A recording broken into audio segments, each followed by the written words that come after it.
Соңғы хат. Кішкентай ауылда жалғыз басты ана мен оның ұлы өмір сүрді. Анасы күндіз-түні жұмыс істейтін. Кейде тамаққа ақша жетпей қалатын күндер де болатын. Бірақ ол баласына ешқашан мұңын білдірмейтін. Ұлы Ержан мектепте жақсы оқыды. Бірақ сыныптастары оның ескі киімдерін мазақ қылатын. Бір күні ол үйге жылап келді. «Анашым, неге біз басқалар сияқты бай емеспіз?» деп сұрады. Анасы үнсіз қалды. Сосын баласын құшақтап, «Балам, байлық ақшада емес. Ең бастысы адам болып қалу» деді. Жылдар өтті. Ержан есейді.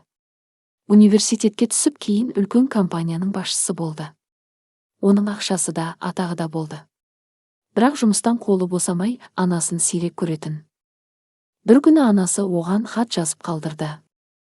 «Балам, сен бұл хатты оқып отырсаң, мен бұл өмірде жоқ шығармын. Сенің табысты болғаныңа қатты қуанамын. Бірақ есіңде болсын, адам өмірінде уақыттан қымбат ештеңе жоқ. Мен сенің бала кезіңде әр күніңді қасымда өткізгім келетін. Ал қазір сенің бір сағатыңды да сатып ала алмаймын». Ержан хатты оқып отырып жылап жіберді. Сол күні ол анасына хабарласқысы келді. Бірақ кеш еді. Анасы бірнеше күн бұрын ғана өмірден өткен болатын. Ержан бүкіл байлығына қарамастан, анасымен өткізбеген уақытын қайтара алмады.